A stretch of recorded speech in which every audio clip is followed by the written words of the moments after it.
Hey guys, what's up? Welcome back to Tune In Tutorials. Hope all is well and that you are continuing to stay sane and healthy and happy. Not much has changed since our last tutorial. I don't want to dive too deep into what's been going on in my life. Let's be real, I think we're all on the same wavelength in regards to staying isolated, following safety protocols, and just doing our best with the new ways of living and adapting, right? So kudos, we still out here. If you're watching, you're still privileged, we lucky, and we, for the most part, have everything that we need. And we good. So amazing. It's October and I'm out here again, another mashup to release. It's been a really fun project to work on. It has definitely helped me to keep things going and keep my energy up and my creativity, most importantly. I'm glad to have this platform to share, not with just you guys, but just to keep track of my progress and know that I am still working and trying to grow and expand Tune In Tutorials as it is. It's been obviously a very tricky year. There's a lot that I have personally been reflecting on as well, especially throughout this October month.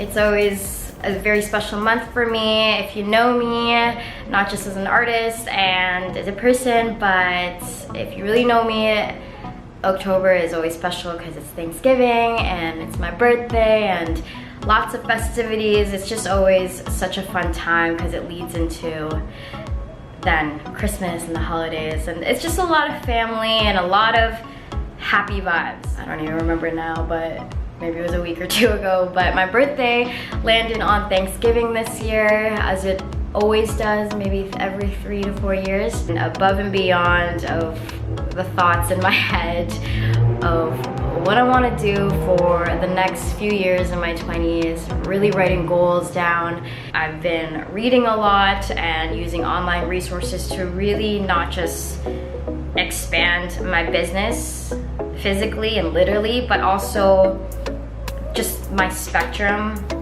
the spectrum of my knowledge on business and music as a whole, and how everything kind of intertwines and how I want it to develop for the next upcoming years.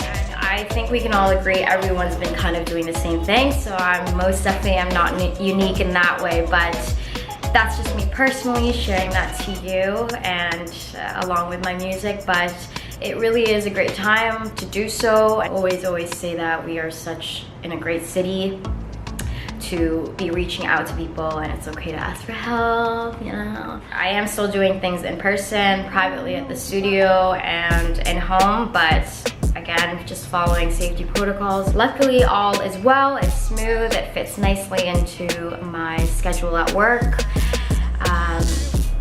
Big shout out to my team at Recruiting Emotion. Everyone's been so supportive. The new avenues we're taking and strategies that we're trying to implement.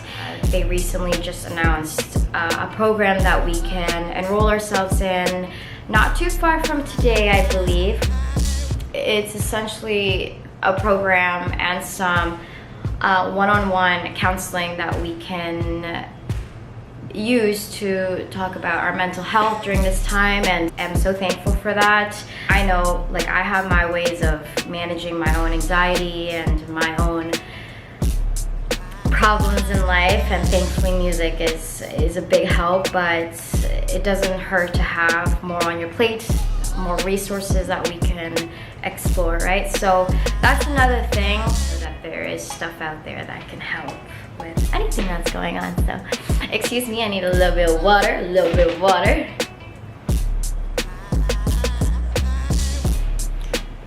Oh, that's nice. I'm drinking a lot of water lately. Like, I might explode. You can't have too much of something. Drake, am I right? This next tutorial is a mashup. I am so keen on mashups. I love a good mashup challenge. I usually like to combine 2 songs, but I have done multiple in the past. Why do I even do mashups? Like, what is the point of that?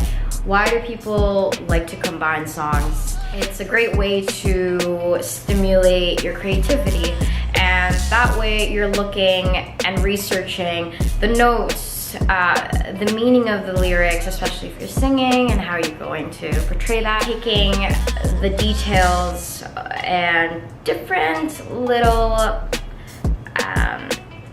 parts of the song that the original artist really highlights on, and taking those and incorporating it into your own groove and making it your own.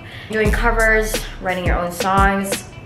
Eventually you're going to find your own voice. You're going to find your own groove, and that's the beauty of music. That's the beauty of art, when you create a fulfilling feeling when you know it's of your own and you haven't fully copied someone else, but rather you've been inspired, right? And that goes with anything. Drake is an artist that obviously we all know, and he has really made his mark in Toronto, the 6th. Also successfully has emerged internationally, has worked with underground artists, famous artists. He has the key to the city. Like, he's definitely done a lot since his DEGRASSI days, am I right? Like, he's just thriving. Being in a city like this, especially during the summer, it's a total party, everything's poppin'. He has the anthems and the club songs that are always played, because why? They're catchy, they're, you know, lovey-dovey. Everyone goes through relationship BS. It's relatable, it's relevant, but also he has PG songs that younger kids can sing to and try to rap to. It's enough that it's not too explicit for the most part. Like, I'm not saying Drake is all PG, but his music is enough that it's not too explicit, which I like. It doesn't have too much vulgar in it, unlike other rappers, but that's, I think, what makes his music kind of unique in that way, his genre. I'm not sure if you understand what I'm talking about now. I got these 2 songs, so one of them being Take Care, and one of them called One Dance. Take Care and One Dance. Mash it up, and you got a Drake mashup. Cool. Swag.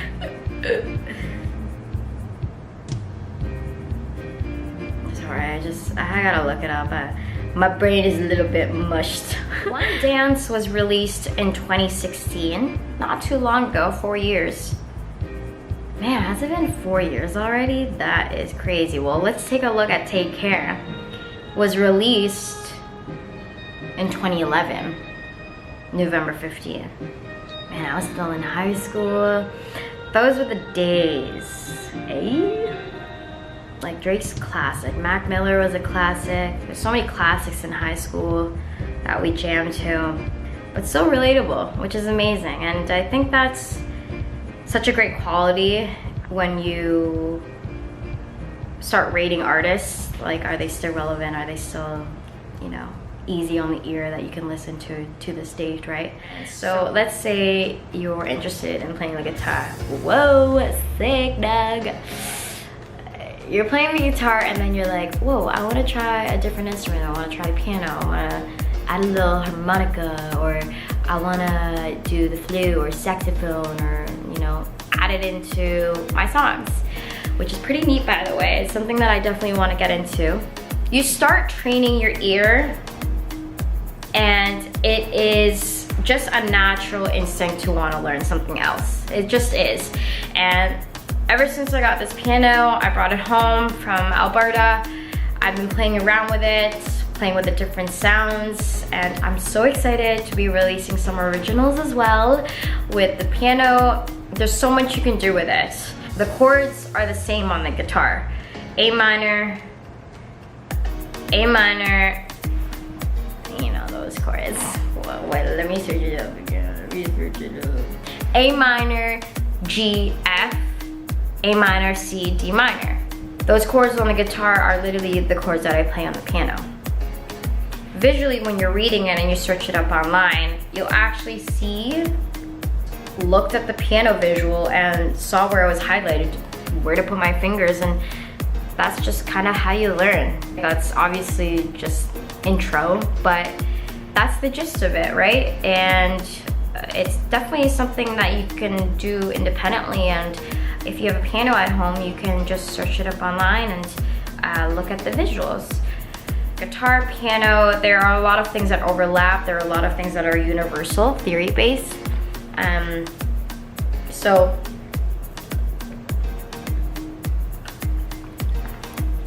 that's pretty much it. Oh. All right, well, that will wrap things up. Woo! And if you have any questions, as usual, hit me up. You know where I'm at. I'm just chilling and staying safe and being a little music nerd, working at home. A little peek of my home right here. Until next time, and we'll jump into the tutorial right about now.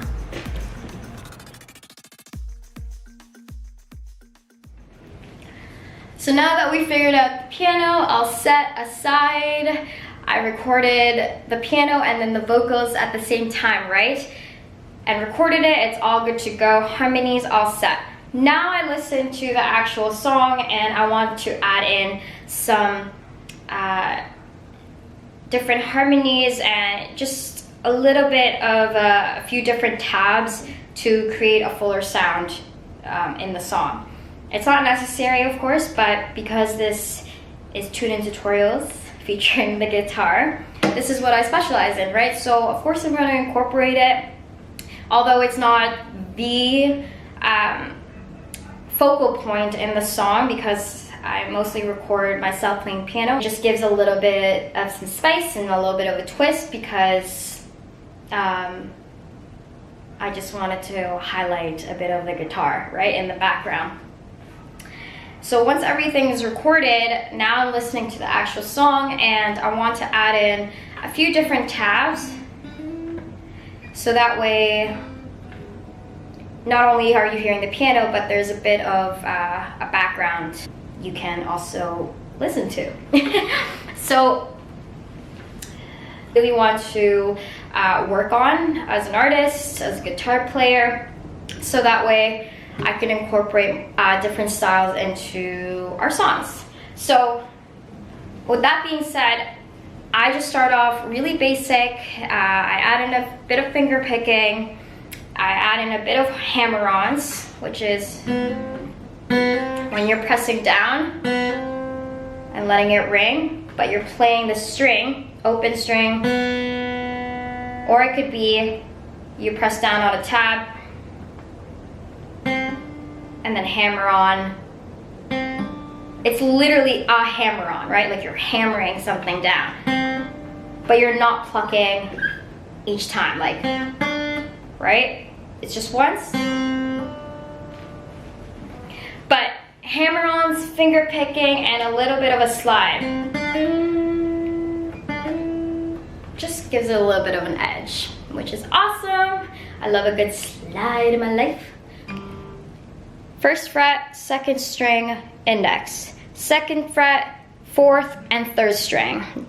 Okay? Then you got your G. Transition to G. You move your index finger up to second fret, fifth string. And then middle finger up on the third fret. And then your ring and pinky following right underneath it, but on the first and second string. So these are all on the third fret and then your second, right? And then lastly, for take care, you got F.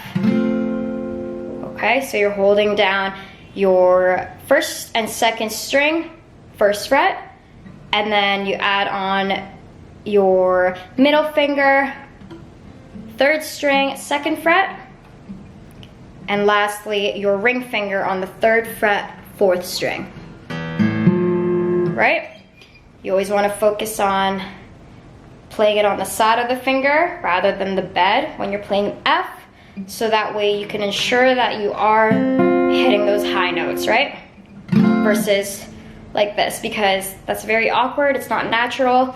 You really want to pivot your arm. So you can practice that. When I'm teaching, I always make sure that even before we're learning the chords is to really relax your arm, because when you're sitting down, it's very easy to have your arm resting on your leg or resting on your hip. But in this case, like when you're standing, you can see that you don't really have any support except the strength of your elbow and your arm. You really want to take advantage of the pivoting if you need to, right? So you can see, all in all, for Take Care, you have A minor, G, and F. Do you see how I pivot a little bit? Perfect, right? So I'll go quickly through the chords for one dance. Same thing, A minor, but now you're playing C. And this is really, really easy. You just add in your ring finger, 3rd fret, 5th string. Okay, so look carefully, A minor to C. Beautiful. Do you see my thumb dancing at the back? Perfect.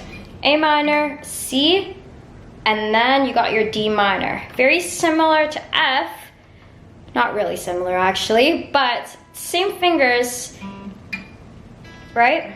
But now you have your index finger on the 1st string, your middle finger on the 3rd string, but on the 2nd fret, and then you just add on your ring finger on the 3rd fret, 2nd string.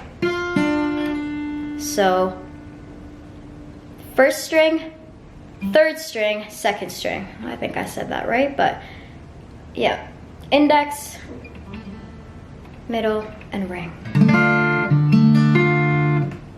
So that's a D minor. It's a little bit of a more eerie sound versus the C major, right? Happy, sad, right? That's always a good way to remember majors and minors when you're practicing and doing like ear training. Okay, so now the finger picking. You got A minor, and you're plucking the 5th and the 2nd string.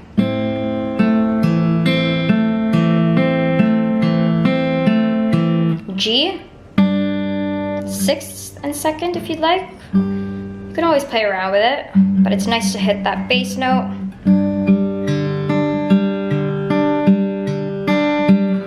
Then I just do a strum.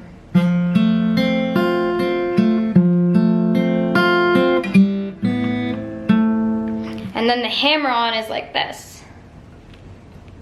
Okay, so while you're plucking 5th and 2nd string, right? This is actually open. I leave it open, and then I hammer it on. All right, so practice that. Okay, and then the finger picking, you can just play around with it. I don't want you to copy me. I'm not gonna tell you what to do. I want you to make it your own, but really just focus on that concept, right? Your finger picking. Move your fingers, practice it in the air if you need to.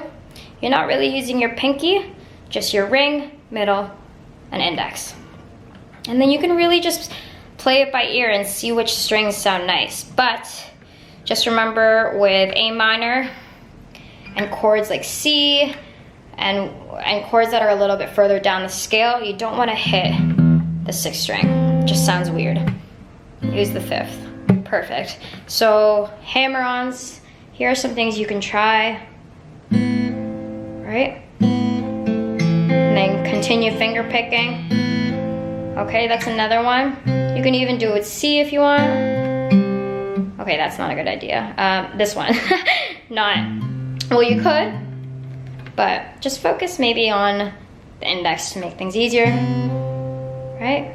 So.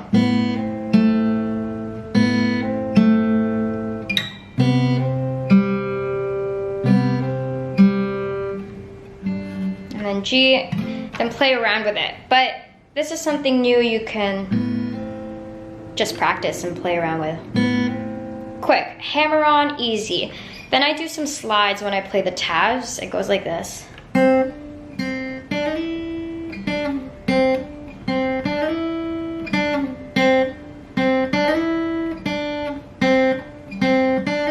Something like that.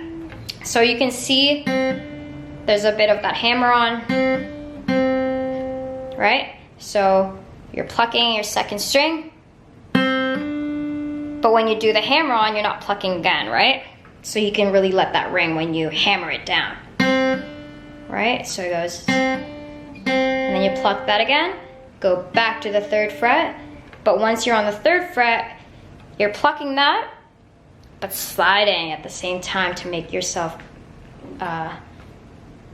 slide onto the 5th fret, right? So you go hammer on, pluck, pluck again, and then you slide. So just like in singing, it's like you're taking breaths. When you're doing hammer-ons and you're doing slides, you also need to take that breath, speaking on the guitar, of course, but you're taking that breath and knowing and getting a feel to the beat and tempo. So that way, you're not rushing yourself and it doesn't sound messy. So know where the skips are and just practice, right? So all in all, you can do it like this.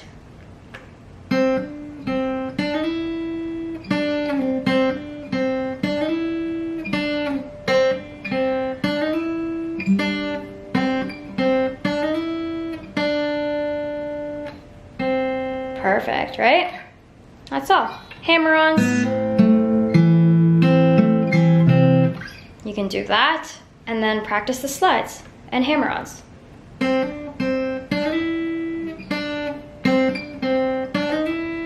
Easy. So start off basic, and then when you do the finger picking or strumming, just play around. As always, make it your own, and all is good to go.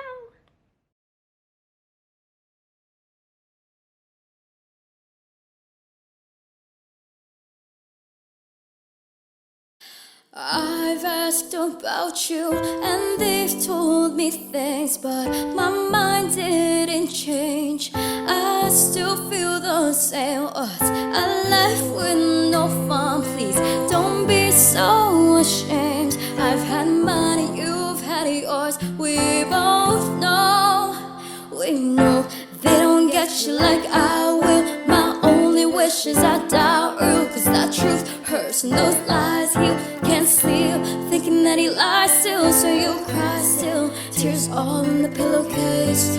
Big girls all get a little taste. Pushing me away so I give her space.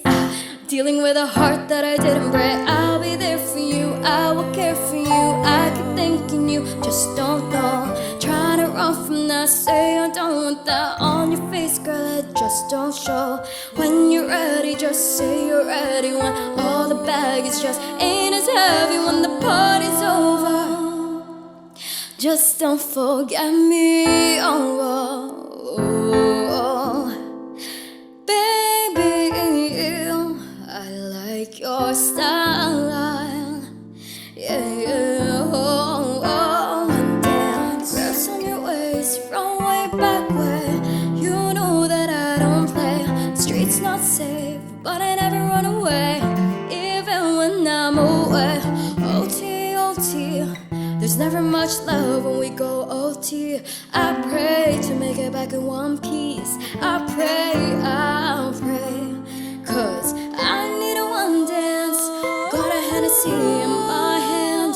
One more time before I go. Higher powers taking a hold on me. I need a one dance. Got a Hennessy in my hand.